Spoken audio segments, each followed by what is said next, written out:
여러분은 몽골 제국이라고 하면 무엇이 가장 먼저 떠오르시나요? 아마도 아시아를 넘어서 유럽까지 진격했던 초대형 제국, 그리고 전무후무한 위용을 자랑하던 전쟁기계 몽골군의 나라로 기억하실지도 모릅니다. 맞습니다. 세계 전역에 위세를 떨치며 유라시아 대륙을 지배했던 그 제국이 바로 몽골 제국이었습니다. 하지만 이들은 사실 처음부터 거대하지는 않았습니다.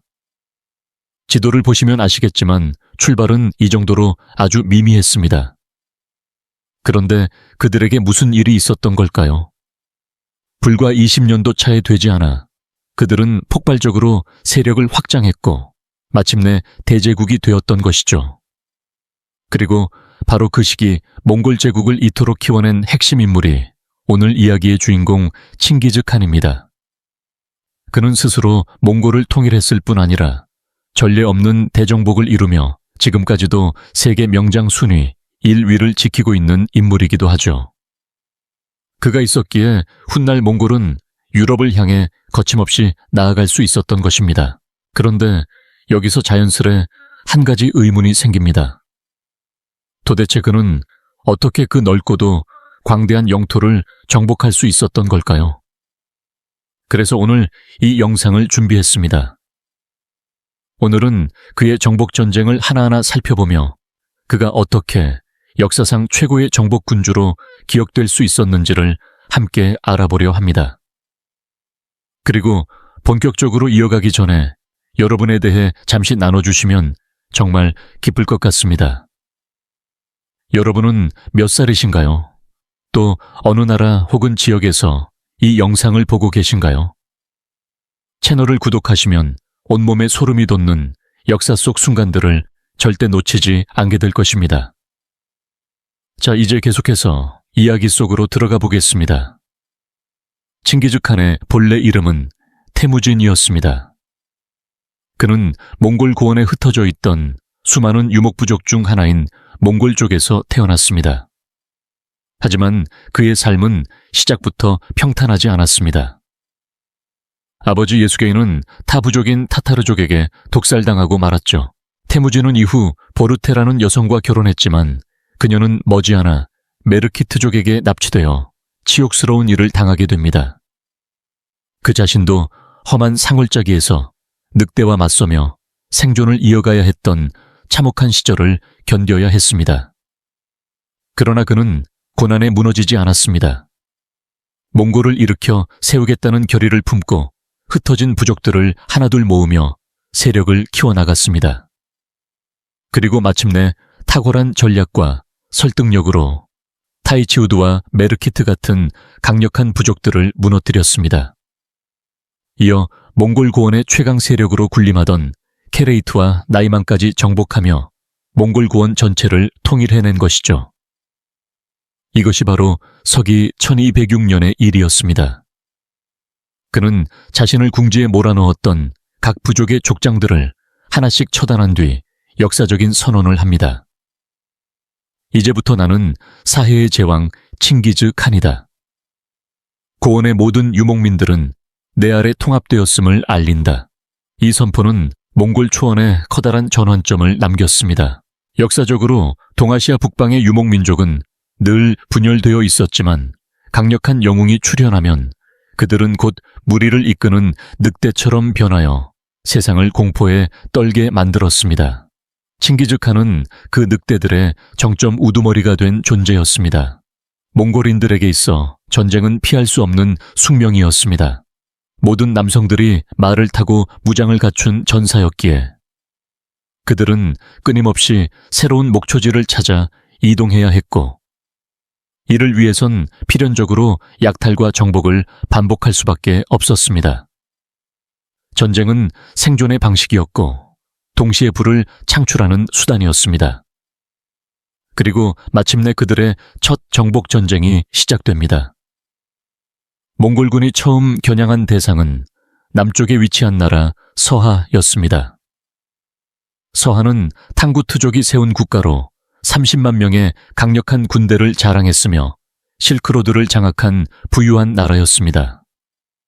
이곳을 손에 넣는다면 엄청난 부를 확보할 수 있었기에 몽골군은 망설임 없이 이곳을 향해 출정합니다. 전초전은 순식간에 끝났습니다.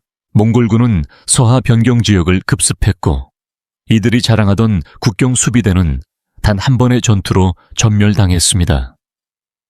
몽골군의 기세는 그야말로 파죽지세였고 초원의 전사들은 적을 향해 거침없이 달려나갔습니다.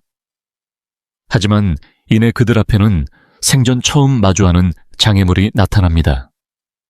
더 깊숙이 진격하자 서하의 견고한 성이 몽골군의 앞길을 막고 있었던 것이죠. 처음으로 성을 본 병사들은 놀랐습니다. 이렇게 튼튼하게 쌓을 수 있다니. 그들은 성벽의 높이와 두께, 그리고 완성도에 경탄했습니다. 몽골군은 분명 광활한 초원에서는 최강이었지만 성을 공략하는 법은 알지 못했습니다. 많은 병사들이 태어나서 처음으로 성을 본 것이었고 어떻게 공격해야 할지도 감을 잡지 못한 상황이었습니다. 초원의 기마병에게는 처음 접하는 전쟁 양식이었고 낯선 도전이었죠. 그럼에도 불구하고 그들은 주저하지 않았습니다. 이전에 이슬람권 원정 중 입수한 공성무기를 동원해 생애 첫 공성전에 나서기 시작한 것입니다. 익숙지 않은 방식이었지만 그들은 배움과 실전을 통해 한 걸음씩 앞으로 나아가고자 했습니다. 이 시기 몽골군의 공성 능력은 초보 수준에 불과했습니다. 어렵게 들여온 투석기를 쏘아 올렸지만 조준이 맞지 않아 엉뚱한 곳에 떨어졌고 겨우 맞춰도 서하의 성벽은 그 투박한 무기에 전혀 흔들림이 없었습니다. 오히려 서하군이 방역을 가하자 몽골군이 오히려 쓸려나가기 시작했죠. 결국 흑수성 공략은 실패로 끝나고 말았습니다. 하지만 칭기즈칸은 이 실패에 무너지지 않았습니다. 그는 냉정하게 현실을 직시하며 이렇게 판단했죠. 우리는 아직 공성전에 익숙하지 않다. 그렇다면 차라리 우회하자. 직접 서하의 수도를 노리자. 그는 수도만 공략할 수 있다면 공성 경험을 살려 어떻게든 돌파할 수 있을 것이라 판단했습니다. 결국 칭기즈칸은 군사를 이끌고 서하의 수도로 향했습니다. 그러나 그곳에서도 또다시 좌절이 기다리고 있었습니다. 수도의 성은 흑수성보다도 더 견고하게 축조되어 있었고 정면 돌파는 불가능에 가까워 보였습니다. 칭기즈칸은 깊은 고민에 빠졌습니다. 바로 그때 한 장수가 입을 엽니다. 쿠빌라이가 조심스럽게 건의합니다. 데칸폐하, 지금 우리 공성무기로는 무리입니다. 그렇다면 차라리 자연의 힘을 이용하겠습니다. 성 옆을 흐르는 황허강의 물길을 막아 가두었다가 한꺼번에 범람시켜 수문으로 성을 붕괴시키는 것이죠. 이 말에 칭기즈칸은 고개를 끄덕였습니다. 그는 곧 공병을 동원해 황허강의 물길을 막게 했고 물이 충분히 모이자 그것을 터뜨려 성 주변을 휩쓸게 했습니다.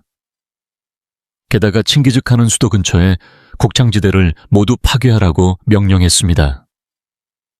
농작물은 사라졌고 성 안은 점차 식량 부족에 시달리게 되었죠. 군사들의 사기도 떨어졌고 무엇보다 서하의 황제 이안전은 극도의 공황 상태에 빠졌습니다. 눈앞에 적이 도사리고 있고 무기와 식량도 없는 이 상황에서 싸움은 불가능하다고 판단한 그는 결국 이렇게 외쳤습니다. 항복하자.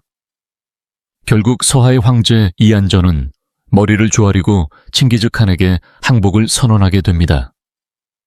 공성전 경험이 부족했던 몽골군이었지만 오히려 자신의 한계를 냉정하게 인정하고 지금 할 수 있는 최선의 선택을 한 결과 결국 승리를 거머쥔 것이었죠. 이 승리를 통해 몽골군은 비로소 공성전의 노하우를 얻기 시작했고 칭기즈칸 역시 큰 교훈을 얻었습니다. 그는 즉시 특수 공성부대를 새로 조직하고 관련 기술과 장비에 아낌없는 투자를 시작했죠. 마침 서하를 정복하며 실크로드에 어마어마한 부를 손에 넣었기에 자금도 넉넉했습니다. 그렇게 보면 서하는 그저 몽골 제국이 성장하기 위한 디딤돌이었을 뿐이었습니다. 서하를 무너뜨린 칭기즈 칸. 그러나 그는 여기서 멈추지 않았습니다. 그의 눈은 이미 다음 전쟁을 향해 있었습니다. 몽골이 새롭게 겨눈 상대는 바로 금나라였습니다. 금나라는 1115년에 여진족이 세운 제국으로 당시 인구가 5천만에 달하는 대국이었습니다. 반면 몽골은 고작 300만 명 수준의 소국에 불과했죠. 언뜻 보기에는 감히 도전할 상대가 아닌 것처럼 보였습니다. 하지만 칭기즈 칸에게 금나라는 단순한 정복 대상이 아닌 반드시 응징해야 할 숙명의 적이었습니다. 그 이유는 명확합니다. 금나라는 오래전부터 몽골 고원을 잠재적인 위협으로 보고 주기적으로 군대를 파견해 부족들을 학살해 왔습니다. 단지 성장 가능성이 있다는 이유만으로 말이죠. 이 과정에서 칭기즈 칸의 증조부 안바가이 칸까지도 끔찍하게 살해당하는 비극이 벌어졌습니다. 이 모든 상처는 몽골인의 가슴에 깊이 새겨졌고 칭기즈 칸에게는 하나의 맹세로 남았습니다. 저 금나라 놈들 반드시 대가를 치르게 하겠다. 그 복수의 시간이 이제 곧 다가오고 있었습니다. 서하를 정복한 직후 마침내 칭기즈 칸에게 복수의 기회가 찾아옵니다. 때는 1200년대 초반, 금나라의 황제 자리에 새로 오른 인물은 위소왕이었습니다. 그는 외모는 그럴듯했지만 정치적 감각이 없고 결단력도 부족한 인물이었습니다. 즉위 직후 칭기즈 칸이 보낸 도발적인 외교 문서를 받고도 제대로 된 대응 한 번 하지 못할 만큼 그는 외교에 어두웠습니다. 더구나 서하가 몽골에게 패배했다는 소식을 들었을 때도 그는 몽골을 터무니없이 얕잡아 봤습니다. 그놈들 흑수성 하나 못 뚫고 겨우 수도 공격하다가 물에 빠져 팀킬이나 했던 놈들 아닌가. 저런 족속들이 천하의 우리 금나라 만리장성을 넘을 수 있을 리가 없지. 그는 그렇게 자만에 빠져 눈앞에 다가오는 재앙을 전혀 눈치채지 못했습니다. 이러한 정세를 바라보던 칭기즈 칸은 속으로 확신합니다. 지금이 바로 금나라를 칠 최적의 타이밍이다. 곧바로 그는 복수를 외치며 대규모 원정을 준비합니다. 놀랍게도 몽골군의 90%가 자발적으로 참가를 선언했고 총 12만 명 규모의 대군이 편성되었습니다. 그리고 드디어 1211년 3월 몽골군은 금나라를 향해 본격적인 침공을 시작합니다. 이것은 단순한 정복이 아닌 피로 새겨진 원한을 풀기 위한 복수전이었습니다. 하지만 예상 밖의 상황이 벌어졌습니다. 전쟁의 상대인 위소왕. 이 무능한 황제가 전쟁 초반에는 의외의 판단을 보여줍니다. 칭기즈 칸은 예상대로 파죽지세로 밀고 내려와 금나라의 광활한 평야를 단숨에 점령합니다. 그의 전략은 간단했습니다.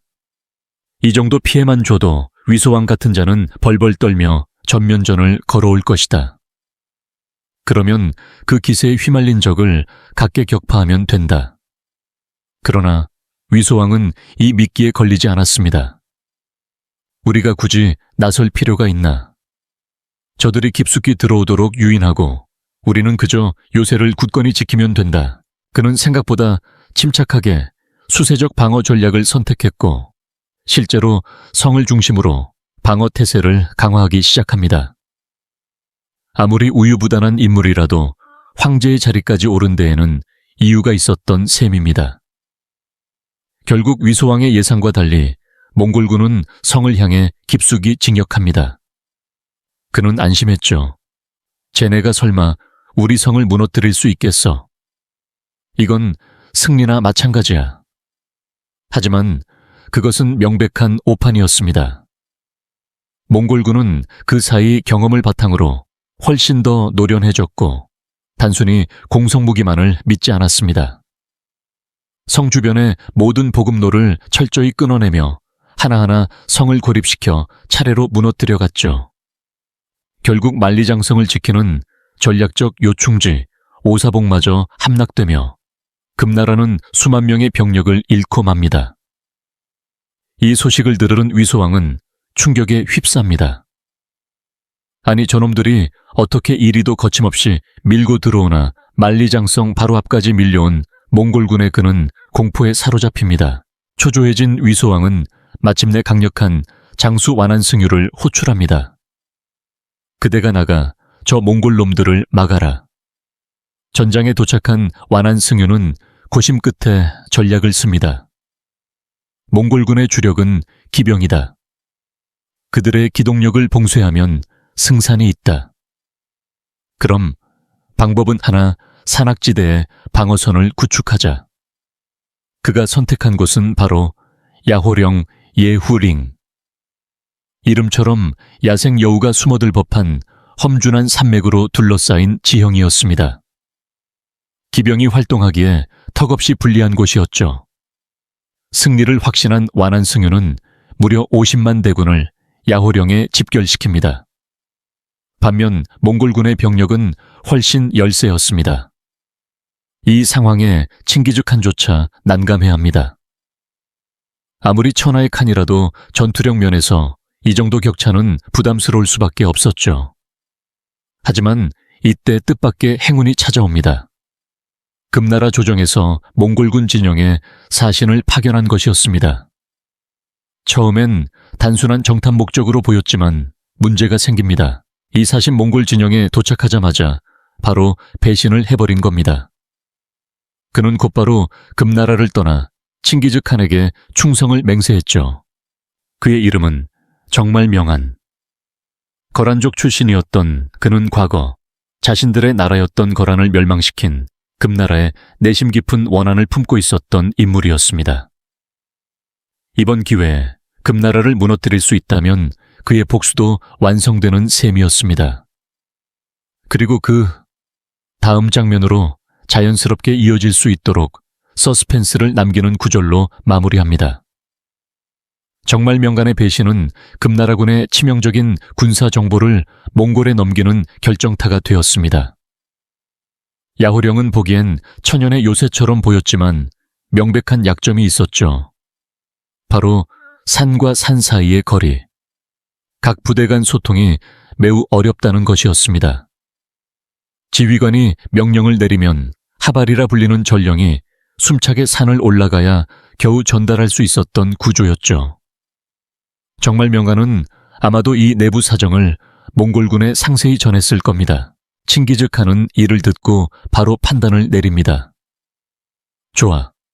연락이 느리다 이거지. 그렇다면 저들의 허술한 소통을 깨부수면 된다. 한 지점을 집중 공격해서 혼란을 유도하면 다른 진지엔 명령이 닿기도 전에 와르르 무너지겠지. 계획은 곧 실행에 옮겨졌습니다. 몽골군은 선제 공격을 감행했고 먼저 저 멀리서 빗발치는 화살을 퍼부었습니다. 몽골군은 1시간에 60발씩 활을 쏘았고 3만 명의 병사가 동시에 쏘면 단 1시간 만에 무려 180만 발의 화살이 쏟아진 셈이었습니다. 이 엄청난 화력에 금나라군은 진영을 유지하지 못하고 당황하며 우왕좌왕했죠. 이 틈을 놓치지 않고 몽골군은 돌격을 감행 중앙을 무너뜨리기 시작합니다. 하지만 금나라 총사령관 완안승유는 물러서지 않았습니다. 정면 승부라면 수십만 대군을 가진 우리가 이긴다라며 병력의 수적 우위에 대한 자신감으로 전투를 강행했죠. 하지만 칭기즈칸이 이런 반응을 예상 못했을 리 없었습니다. 그는 전투 전에 미리 측면 기습을 준비시켜 두었습니다. 무칼리 장군에게 금나라군의 후방을 노리게 한 것이었죠. 그러나 문제는 야호령이 험준한 산악지형이라는 점.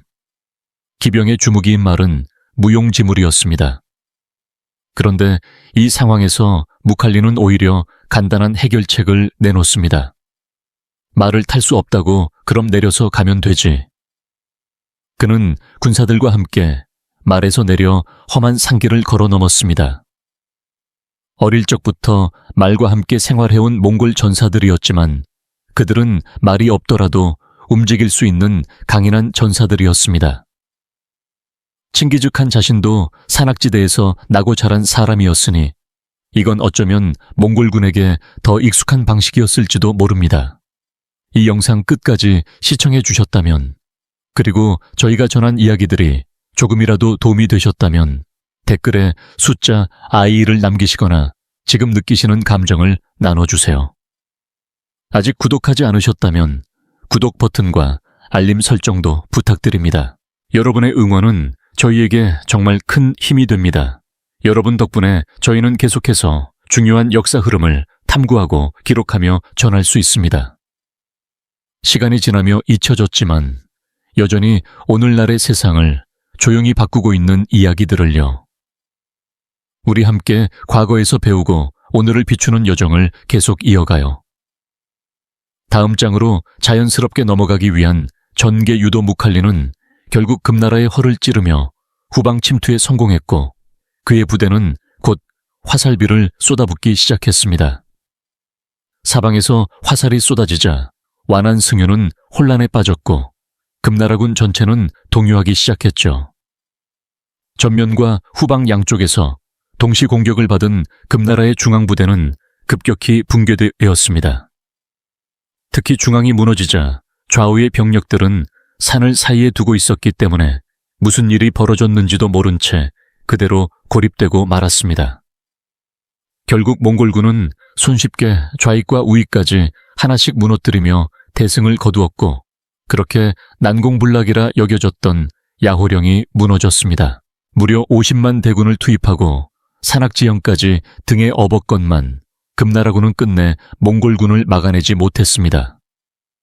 패배의 충격을 받은 완한승유는 남은 병력을 수습해 회화보에서 마지막 저항을 시도했지만 이미 지친 병사들은 몽골군의 파상 공세에 속수무책으로 패배했고 그는 결국 탄핵당하고 맙니다. 이제 더 이상 막을 수 있는 거점은 남아있지 않았습니다. 이제 몽골군은 드디어 만리장성까지 도달하게 되었고 온구 투족의 지원을 받아 장성 너머로 진입하는 데 성공합니다. 이 소식은 금나라 조정에 큰 충격을 안겼습니다. 하지만 후퇴는 없었습니다. 위소황은 결심합니다. 성을 지켜도 무너지고 산을 끼고 싸워도 실패했다면 마지막 남은 선택지는 단 하나 정면 승부뿐이었습니다. 그래서 그는 금나라 최정예 기병을 직접 소집해 칭기즈칸의 본대와의 대회전에 나서기로 결심합니다. 이것은 금나라가 가진 마지막 카드였고 모든 운명이 걸린 승부였습니다. 결전을 준비하기 위해 위소황은 군사를 모으기 시작했지만 이에는 시간이 필요했습니다. 그런데 이상하게도 칭기즈칸은 금나라가 병력을 모으는 그 시간을 묵묵히 기다려주는 듯한 태도를 보였죠. 그 이유는 단순했습니다. 병력이 모두 모여야 한 방에 끝낼 수 있으니까요. 놈들이 다 모였을 때 한 번에 덮치면 역량 자체를 소멸시킬 수 있다. 이런 전략이었죠. 하지만 이건 반대로 공격이 실패하면 몽골군 자체가 전멸할 수도 있는 위험천만한 도박이기도 했습니다. 그 사이 금나라는 징집을 마치고 진군을 시작했고 마침내 산시성의 넓은 평원에서 몽골군과 정면으로 충돌하게 됩니다. 전면전을 피할 수 없는 상황에서 양측은 역사적인 대회전을 벌이게 되죠. 전투는 몽골군의 화살 세례로 시작됩니다. 초반부터 몽골 궁수들은 일제히 화살을 퍼부었고 금나라의 보병은 큰 피해를 입었습니다. 그러나 금나라 측은 이를 어느 정도 예상하고 있었습니다.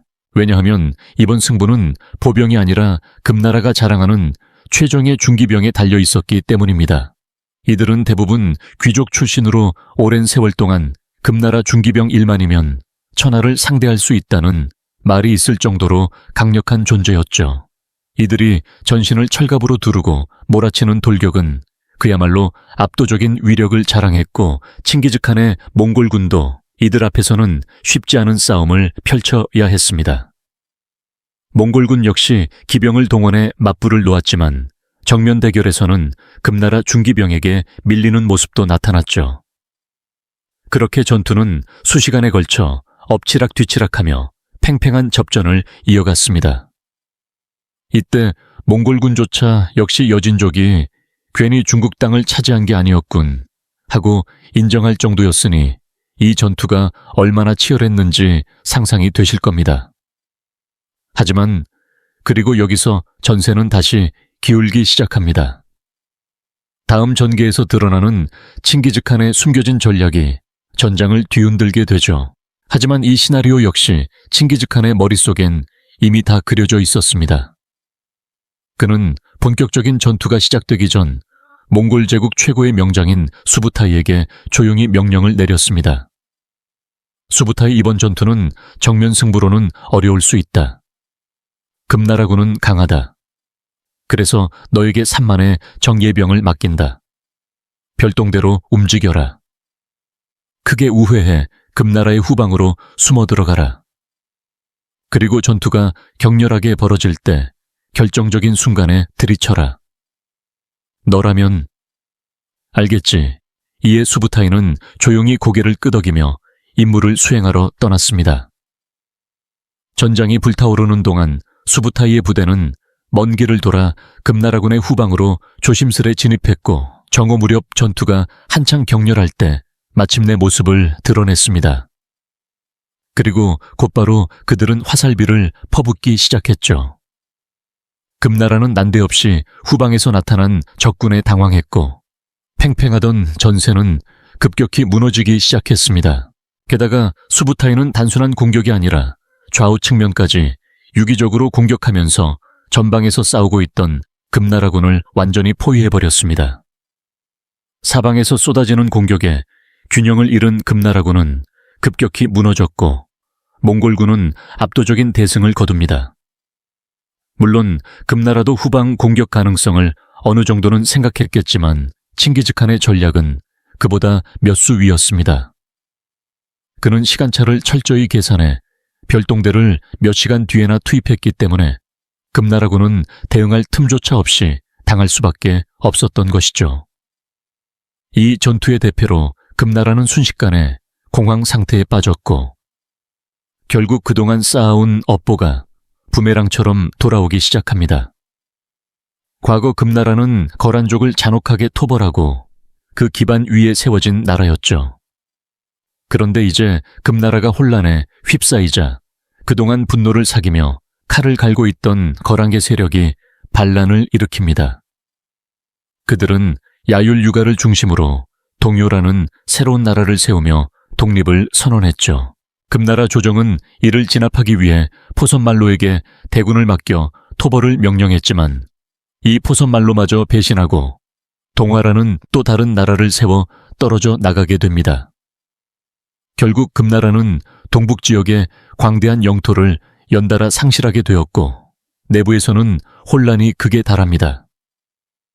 신하들은 황제 위소황에게 모든 책임을 묻고 더 이상 황제의 자격이 없다며 강제로 퇴위시켜버리죠.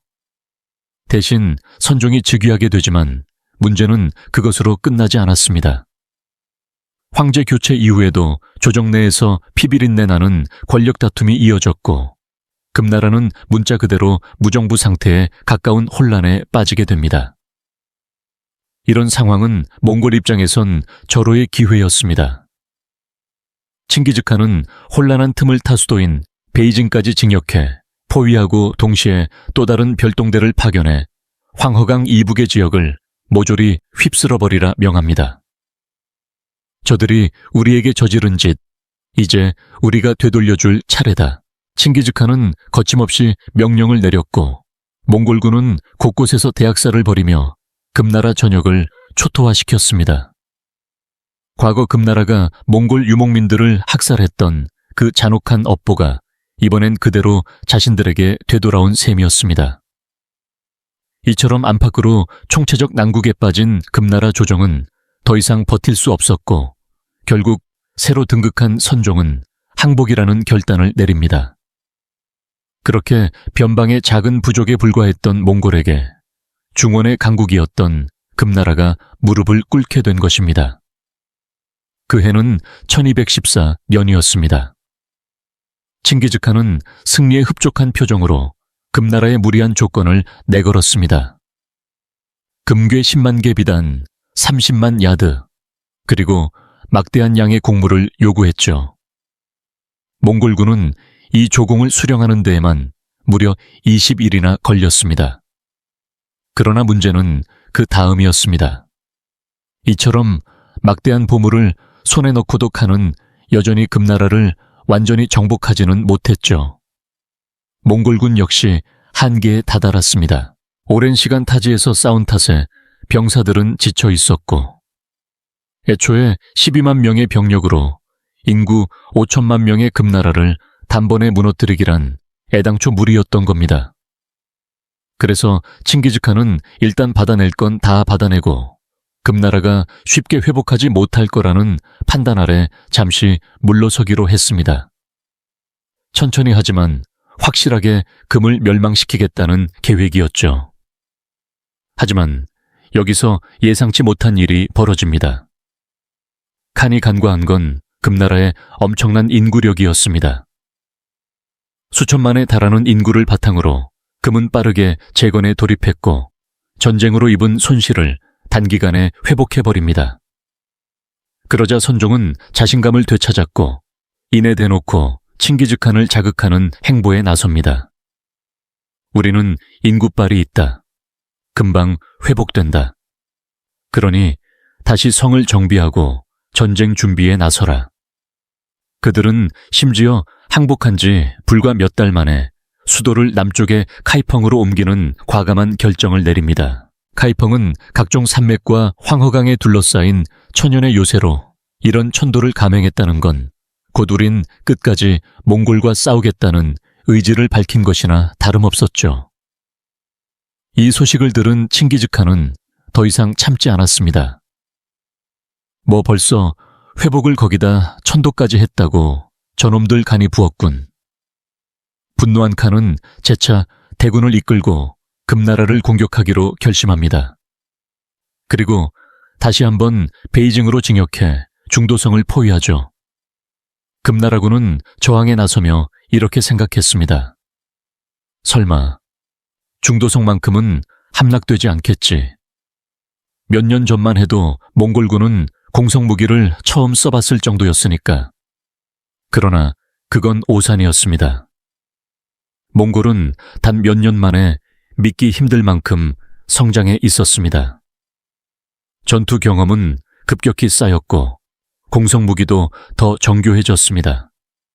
그리고 마침내 예상과는 정반대로 중도성은 참혹하게 함락되고 말았습니다. 그렇게 금나라의 심장이 무너지자 이어진 것은 역사상 유례없는 엄청난 약탈이었습니다. 중도성까지 초토화되자 금나라의 선종은 더는 버틸 수 없다고 판단합니다. 이제는 어쩔 수 없다. 명색이 수도였던 곳마저 무너졌는데 결국 그는 조공을 바치고 화친을 맺기로 결정하죠. 이렇게 해서 또다시 금나라는 칭기즈칸 앞에 무릎을 꿇습니다. 그러나 놀랍게도 여전히 금나라를 완전히 정복할 수는 없었습니다. 진정한 종교를 위해서는 남쪽의 카이펑까지 진격해야 했지만 현실은 녹록지 않았죠. 몽골군 역시 오랜 원정으로 지칠 대로 지쳐 있었고 낯선 풍토병으로 병사들은 하나둘 무너지고 있었습니다. 게다가 산을 넘고 강을 건너야 도달할 수 있는 카이펑까지의 여정은 지금 이 상태로는 무리였던 겁니다. 칸 역시 고민에 빠졌습니다. 과연 지금 이대로 밀어붙여야 할까? 바로 그때 칭기즈칸에게 한 가지 급보가 전해집니다. 내용을 들은 칸의 표정이 굳어지죠. 이럴 수가. 지금 금나라를 무너뜨릴 때가 아니야. 돌아가야 한다. 그는 결국 장수 무칼리에게 2만 명의 병력을 맡겨 금나라를 견제하도록 하고 자신은 본대를 이끌고 급히 본국으로 귀환합니다. 그리고 칸은 서둘러 어떤 준비를 시작하죠. 여기서 한 가지 질문이 생깁니다. 왜 왜 철천지 원수인 금나라를 제쳐두고 돌아간 걸까요? 혹시 몽골에 한 맺힌 복수는 여기서 끝나버린 걸까요? 이 질문의 답은 다음 이야기에서 다루겠습니다. 몽골을 통일한 칭기즈칸은 서쪽을 단숨에 굴복시키고 이어 금나라의 복수의 칼날을 들이대어 막대한 타격을 안겼습니다. 하지만 진짜 복수는 아직 끝나지 않았습니다. 하지만 바로 그때 전장을 호령하던 칭기즈칸은 갑작스럽게 모든 작전을 멈추고 서둘러 본국으로 돌아가야만 했습니다. 전쟁이 한창이던 상황에서 왜 그런 결정을 내린 걸까요? 그 이유는 바로 몽골 본토 근처에서 칸의 권위를 위협할 새로운 세력이 다시 꿈틀대고 있다는 소식이 전해졌기 때문이었습니다. 이 세력은 과거 칭기즈칸이 몽골을 통일하는 과정에서 무찌른 부족들의 잔당들이었습니다. 당시 칸은 반대 세력의 족장들을 모두 처형했지만 그들의 가족과 일부 생존자들은 간신히 도망쳐 목숨을 부지했고 이후 복수심을 품은 채 힘을 길러왔던 것입니다. 우리를 짓밟은 놈에게 반드시 되갚아주겠다. 그렇게 그들은 칭기즈칸이 금나라와 치열한 전쟁을 벌이는 틈을 타 조용히 세력을 확장해 왔던 것이죠. 상황을 파악한 칭기즈칸은 판단을 내립니다. 이대로 두면 나중엔 더 큰 화근이 되겠군. 지금 정리해야 한다. 결국 금나라 정벌을 잠시 멈추고 말머리를 본국으로 돌립니다. 첫 타깃은 바로 메르키트족. 과거 통일전쟁 때 패배했던 부족 중 하나였으며 그 족장의 아들이 새롭게 세력을 규합하고 있다는 정보가 칸에게 전달된 것이었습니다. 이에 칭기즈칸은 장수 토크차르에게 진압을 명령했고 메르키트족은 순식간에 괴멸됩니다. 이번엔 살아남은 자도 없었습니다. 칭기즈칸은 그들을 단 하나도 남기지 않고 철저하게 전멸시킨 것입니다.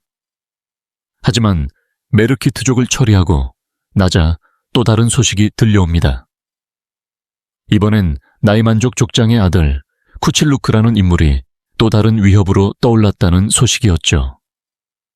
과거 몽골에게 패해 흩어진 뒤 살아남은 그는 도망쳐 서쪽의 서요서하로 숨어들었고 그곳에서 쿠데타를 일으켜 왕권까지 찬탈해버렸습니다. 이 소식을 들은 칭기즈칸은 혀를 찼습니다. 저놈 살려뒀더니 나라를 하나 해먹었군. 안 되겠다. 직접 박살 내버려야지. 곧바로 명장제베에게 이만 군사를 맡기고 서요로 출병시킵니다. 사실 이때 몽골군도 적잖이 긴장하고 있었습니다. 나이만족은 한때 몽골 고원에서 꽤나 강성한 세력이었고 과거 전투에서도 고전한 기억이 있었기 때문이죠. 그런데 막상 전투가 시작되자 전개는 전혀 예상 밖으로 흘러갔습니다. 몽골군은 허무할 정도로 손쉽게 승리를 거두게 됩니다.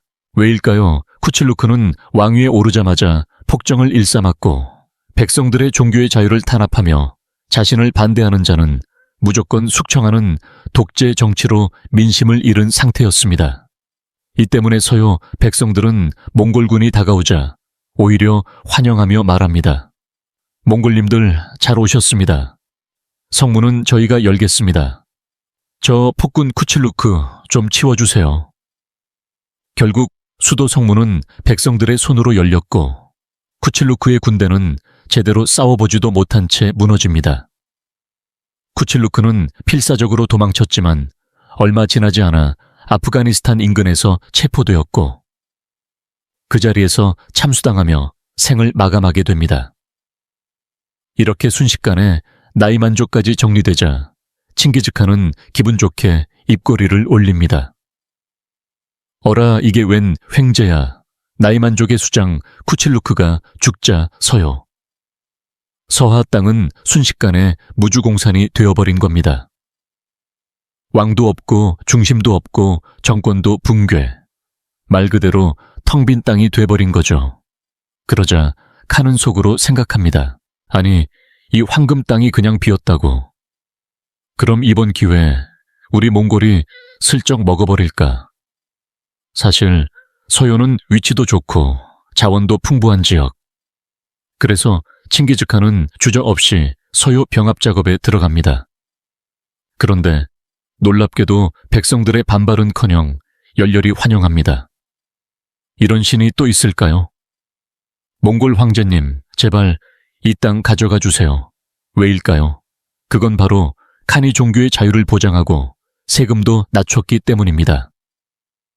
악명 높은 쿠칠루크의 폭정을 겪은 백성들에게 칭기즈칸은 말 그대로 구세주로 보인 것이죠.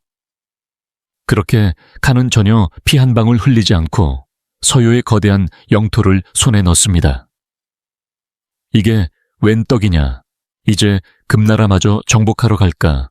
칭기즈칸의 눈빛이 다시 매서워집니다. 그런데 인생사 공짜는 없는 법. 이제 막 서요를 흡수한 칸 앞에 뜻밖의 장애물이 나타납니다. 바로 새롭게 국경을 맞대게 된 호라즘 왕국, 서요를 집어삼킨 결과 몽골은 이제 이슬람 세계의 거대한 제국 호라즘과 바로 접하게 된 겁니다. 그리고 이 나라는 곧 칭기즈칸의 다음 전쟁 상대가 됩니다. 호라즘 왕국 원래는 변방의 작은 나라였습니다. 과거엔 서유에 복속된 신세였죠. 하지만 1210년대에 들어서며 상황이 급변합니다. 당시 호라즘의 왕 무함마드, 이 세는 말 그대로 전성기를 이끌고 있었습니다. 거침없는 정복전쟁으로 영토를 크게 확장시키며 동방의 알렉산더라는 별명까지 얻은 인물이었죠. 무함마드는 야망이 매우 컸습니다. 그가 꿈꾼 최종 목표 중 하나는 심지어 저 멀리 금나라까지 정복하는 것이었다고 전해지기도 합니다. 그런데 하필이면 시대를 잘못 만났습니다. 이미 칭기즈칸이 금나라를 먼저 쑥대밭으로 만들어버린 상황이었으니까요. 그런데 설상가상 예상치 못한 일이 벌어집니다. 몽골이 서요까지 집어삼켜버린 것입니다. 이로 인해 호라즘과 몽골은 국경을 맞대게 되었고 무함마드는 극심한 위기의식을 느낄 수밖에 없었습니다. 당시 금나라가 몽골에 의해 무자비하게 짓밟힌 소문은 이미 중원과 서역 전역에 퍼져 있었죠. 그런 무서운 나라가 이젠 바로 우리 옆에 있다고 생각해보세요. 무함마드는 그야말로 등골이 서늘해졌을 것입니다. 하지만 정작 칭기즈칸은 호라즘에 큰 적의가 없었습니다. 그의 관심은 오로지 금나라 정벌에 있었죠. 그래서 그는 오히려 호라즘과 좋은 관계를 유지하고자 했습니다.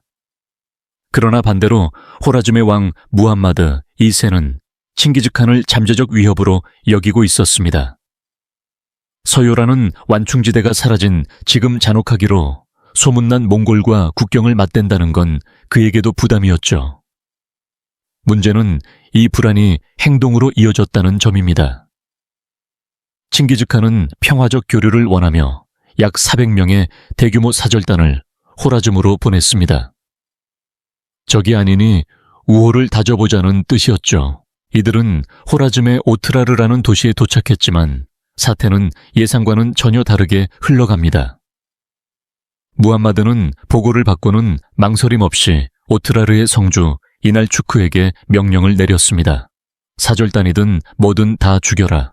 몽골의 기세부터 꺾어놔야 한다.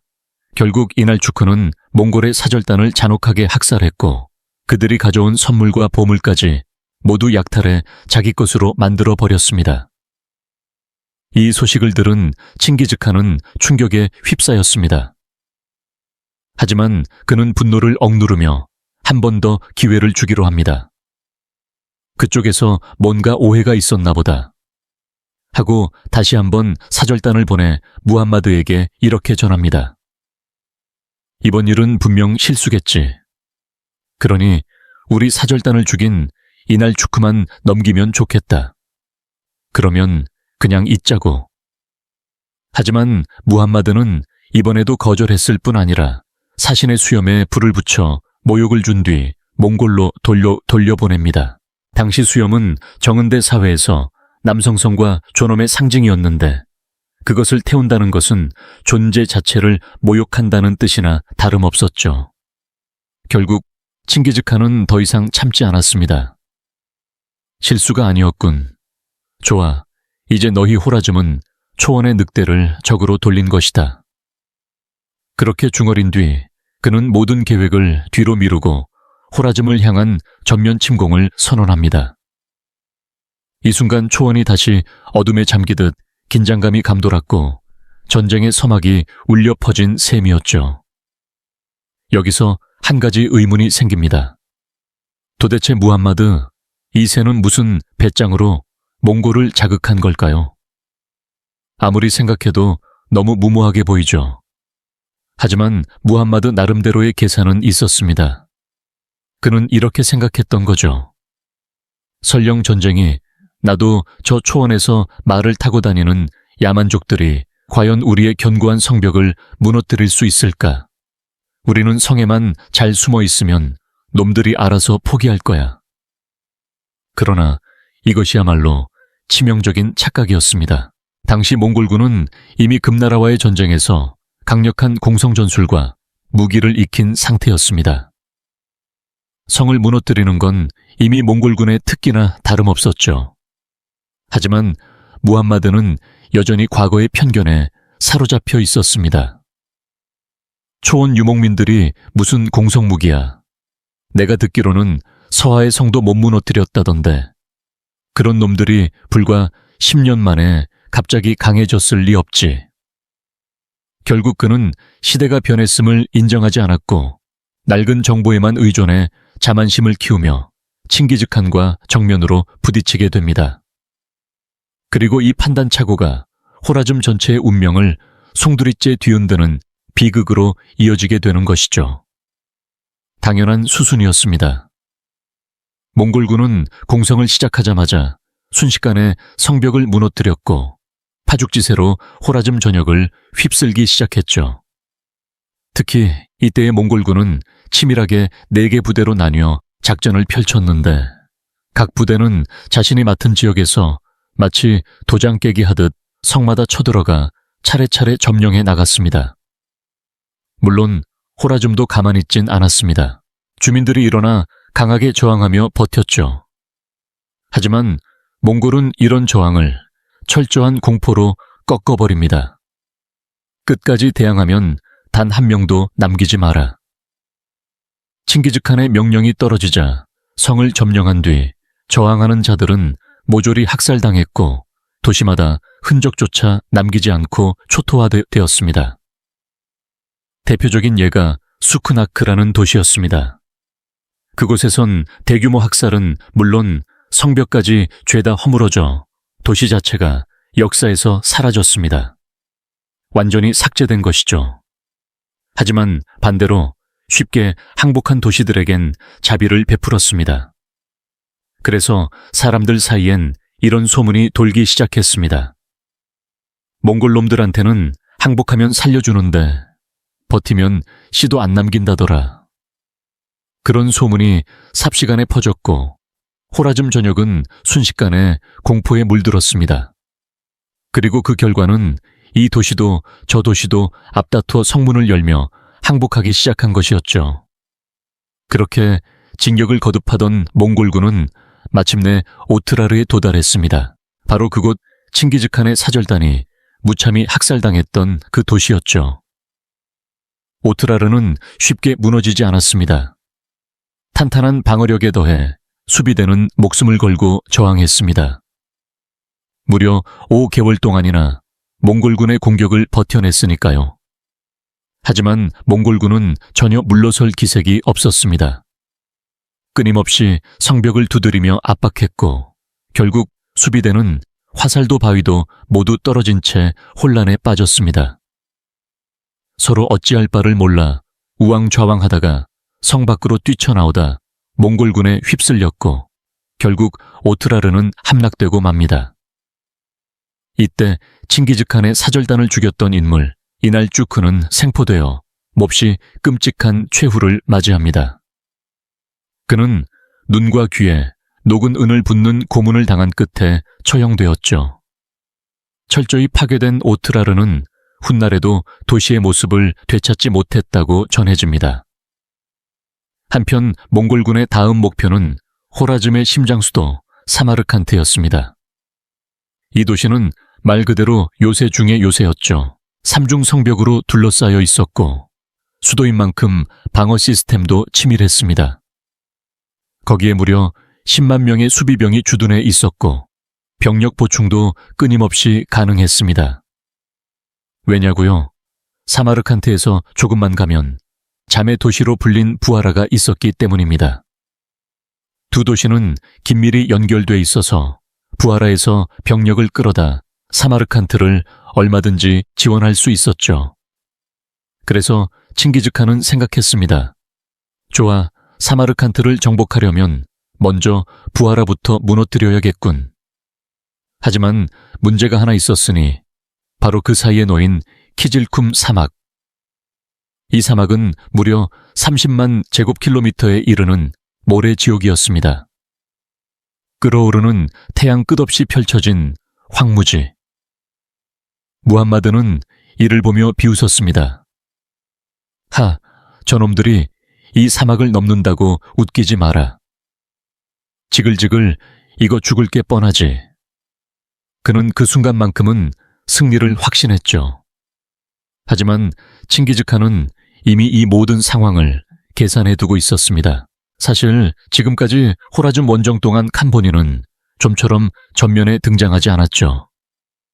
왜일까요? 그 이유는 바로 다른 부대는 사마르칸트로 향하도록 한 반면 정작 칸 자신은 조용히 방향을 틀어 키질쿰 사막을 넘고 있었기 때문입니다.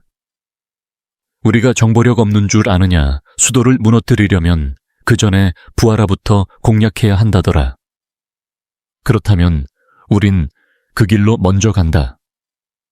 칭기즈칸은 그렇게 전혀 예상치 못한 경로로 진격했고 결국 무함마드 2세의 예상을 깨고 모래지옥이라 불리던 키질쿰 사막을 성공적으로 돌파합니다. 그리고 마침내 부하라에 도착했죠. 무함마드는 이 소식을 듣고 말 그대로 기절초풍할 뻔했습니다. 아니, 저 사막을 어떻게 이렇게 빠르게 넘은 거지?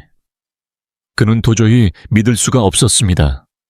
하지만 그건 무함마드의 착각이었습니다. 사실 몽골군에게 사막은 전혀 낯선 존재가 아니었죠. 애초에 몽골 제국 근처에는 무려 130만 제곱킬로미터에 달하는 고비 사막이 있었고 그들은 이미 수년간 그곳을 수시로 넘나들며 익숙해져 있었던 겁니다. 사막을 밥 먹듯 건너던 이들에게 키질쿰 정도는 한낱 통과의리에 불과했던 것이죠. 결국 칭기즈칸은 부하라를 어렵지 않게 점령하는 데 성공했고 부하라는 순식간에 불길에 휩싸여 전소되고 맙니다. 한때 번성하던 도시였지만 그날 이후 사라진 이름이 되었죠. 그리고 마침내 칭기즈칸은 사마르칸트를 향해 본격적으로 진군합니다. 이미 이 도시에선 몽골 제국 최정예 장수들이 집결해 있던 상황. 칸이 도착함으로써 호라즘의 수도는 동서남북 완벽하게 포위되었죠. 이제부터 본격적인 공성전이 시작됩니다. 그런데 이 사마르칸트 전투에서 몽골군은 이전 원정들 중에서도 손꼽힐 만큼의 잔혹함을 드러냅니다. 칭기즈칸은 전투 전에 이미 수많은 호라즘 백성들을 포로로 확보해 놓고 있었고 이번엔 그들을 끌어와 성벽 앞에 세웠습니다. 그래, 전부 앞으로 나서라. 오늘 너희는 인간 방패다. 몽골군은 포로들을 살아있는 방패로 삼아 천천히 성을 향해 전진해갔죠. 호라즘 수비대는 눈앞에 있는 자들이 아군이라는 걸 알면서도 쏘지 않을 수 없었습니다. 포로들은 도망치면 몽골군에게 살해당하고 앞으로 나아가면 아군 화살에 맞아 죽는 끔찍한 상황에 처하게 된 겁니다. 그렇게 사마르칸트의 수비대는 점점 기력이 빠져갑니다. 그리고 결정적인 순간 몽골군이 갑자기 후퇴를 시작합니다. 성 안에서 이를 지켜보던 호라즘 병사들은 놈들이 도망친다 지금이다 하며 환호하며 성문을 열고 일제히 쏟아져 나왔습니다. 하지만 이건 몽골군의 특기 거짓 후퇴였죠. 어느 지점에 이르자 매복해 있던 몽골의 기병 부대가 일제히 튀어나와 호라즘군을 포위했습니다. 방심하고 성을 나선 수비대는 그대로 괴멸당했죠. 사실 몽골군과 싸운 많은 군대가 이런 패턴으로 당했습니다. 거짓 후퇴라는 걸 알고도 말려들 수밖에 없을 만큼 그들의 연기력과 전술은 완벽했으니까요. 사마르칸트의 운명은 이제 시간 문제였습니다. 성벽은 이미 무너져 내리고 있었고 남은 수비대는 고립무원의 상태에서 극심한 공포에 휩쌉니다. 그들은 결국 이렇게 중얼거립니다. 야, 우리 진짜 끝난 것 같은데 한 번만 화의를 요청해보자. 최대한 불쌍하게 굴면 혹시 모르지. 이렇게 해서 그들은 마지막 희망을 담아 칭기즈칸에게 항복을 요청합니다. 놀랍게도 칸은 얼굴에 미소를 머금고 아주 너그럽게 응답합니다. 그래, 자비를 베풀어야지. 무기만 내려놓으면 모두 살려주마. 수비대는 믿기 힘든 그 말에 희망을 품고 전원 무장을 해제하죠. 그러나 그것은 덫이었습니다. 칭기즈칸은 차가운 눈빛으로 말을 이었습니다. 오, 말을 참 잘 듣는구나. 이제 다 죽여라. 그렇게 약속은 무참히 깨졌고 수비대는 자비를 기대한 대가로 전원 학살당하고 맙니다. 이 사건은 훗날 배신의 학살로 불리며 몽골의 심리전 전략의 상징으로 남게 됩니다. 이렇게 사마르칸트는 단 5일 만에 함락됐습니다. 겉으로는 단기간의 승리처럼 보일지 모르지만 사실 이 전투는 몽골군의 압도적인 군사력뿐 아니라 철저한 정보 수집과 심리전 그리고 무자비함이 절묘하게 조합된 결과물이었습니다. 도시아는 말 그대로 피로 물들었습니다. 칭기즈칸은 생존한 시민들을 한데 모아놓고 군사들에게 이렇게 외칩니다. 이 자들의 운명은 너희에게 맡긴다. 마음대로 하라. 그렇게 도시 전체는 참혹하게 유린당했고 원래 10만에 달하던 사마르칸트의 인구는 단 2만 5천 명으로 줄어드는 비극을 맞이하게 됩니다. 하지만 이 모든 참극 속에서도 무함마드는 이미 도망친 상태였습니다. 성이 위태로워지자 그는 백성들을 남겨둔 채 아무런 저항도 없이 일찌감치 수도를 빠져나가 숨어버렸죠. 이기적인 지도자의 모습을 적나라하게 드러낸 순간이었습니다.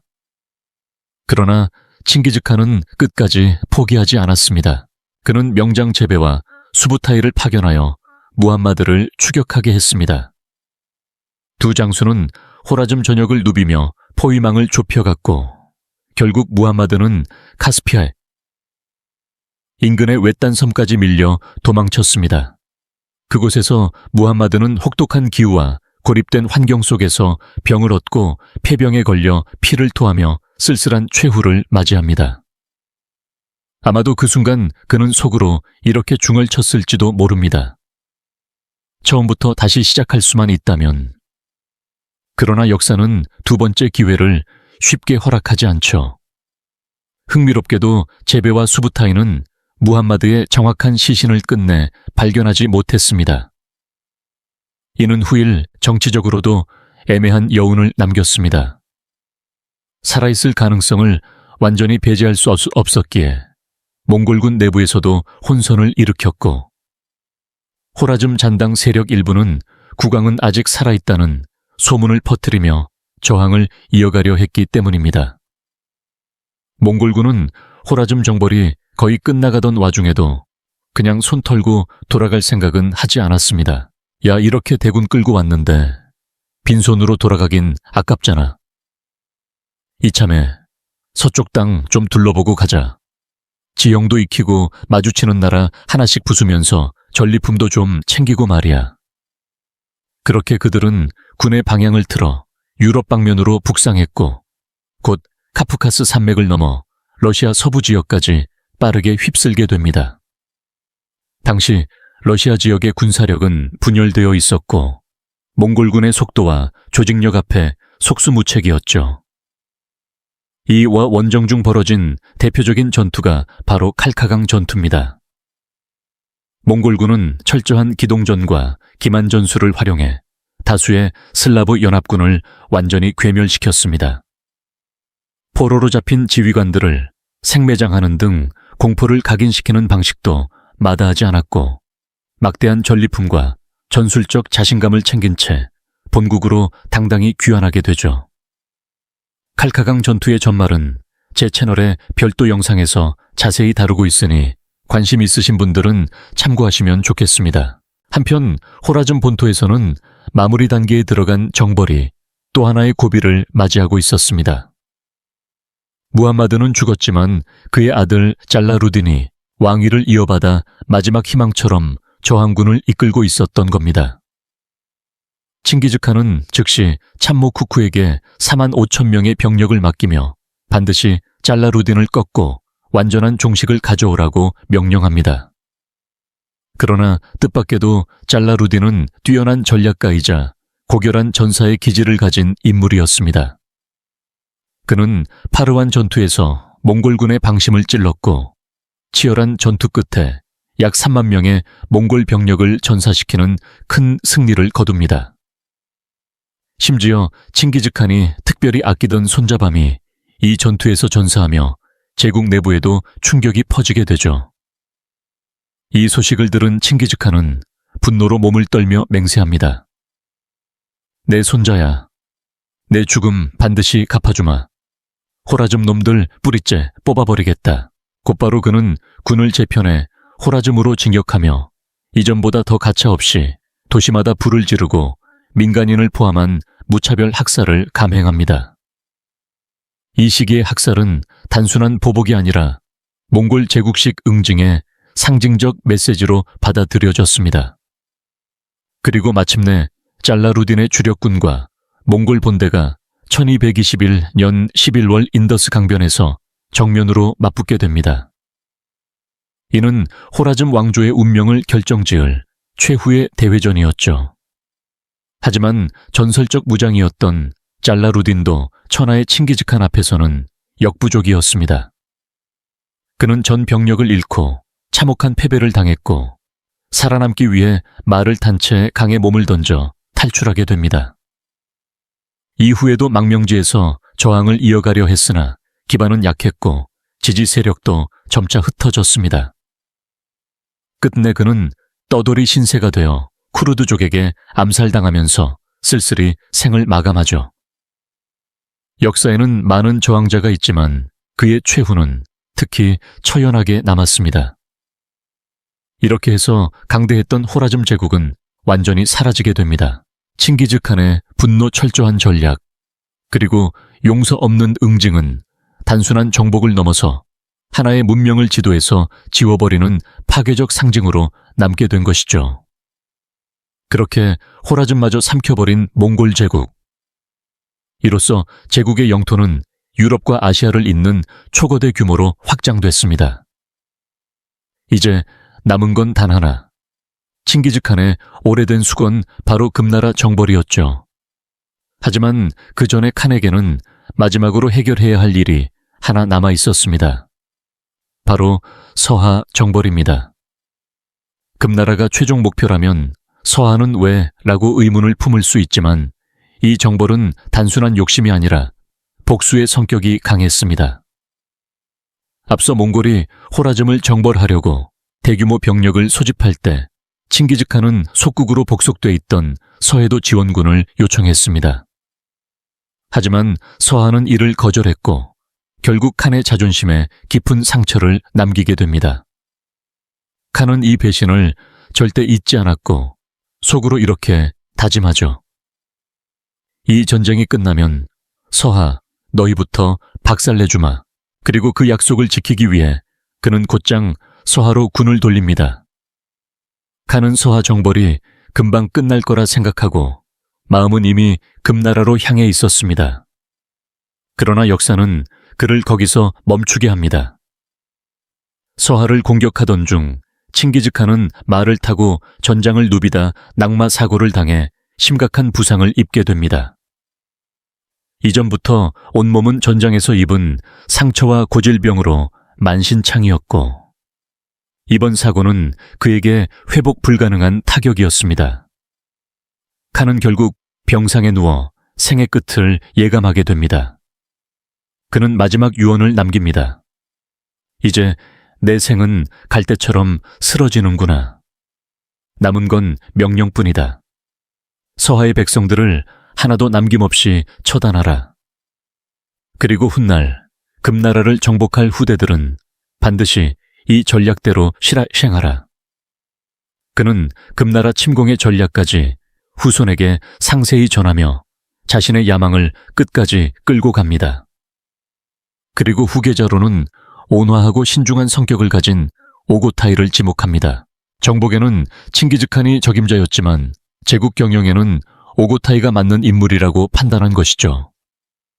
그렇게 1227년 칭기즈칸은 65세의 나이로 세상을 떠나게 됩니다. 하지만 그의 죽음은 바로 알려지지 않았습니다. 서하 정보를 완전히 마친 뒤에야 장군들과 병사들은 칸의 사망을 알게 되었고 제국 전역이 깊은 슬픔에 잠깁니다. 칸의 유언대로 서하 백성들은 참혹한 대학살을 겪었고 살아남은 자는 거의 없었습니다. 이 영상이 흥미롭고 내용이 진정으로 도움이 되었다고 느끼셨다면 좋아요와 채널 구독, 그리고 이 영상이 필요하실 것 같은 분들께 공유도 부탁드립니다. 여러분의 응원이 있기에 저희는 앞으로도 의미 있고 실질적인 그리고 가치를 전할 수 있는 콘텐츠를 계속 만들어갈 수 있습니다. 끝까지 시청해 주셔서 진심으로 감사드립니다. 다음 영상에서 꼭 다시 뵙기를 바랍니다. 역사의 흐름이었습니다.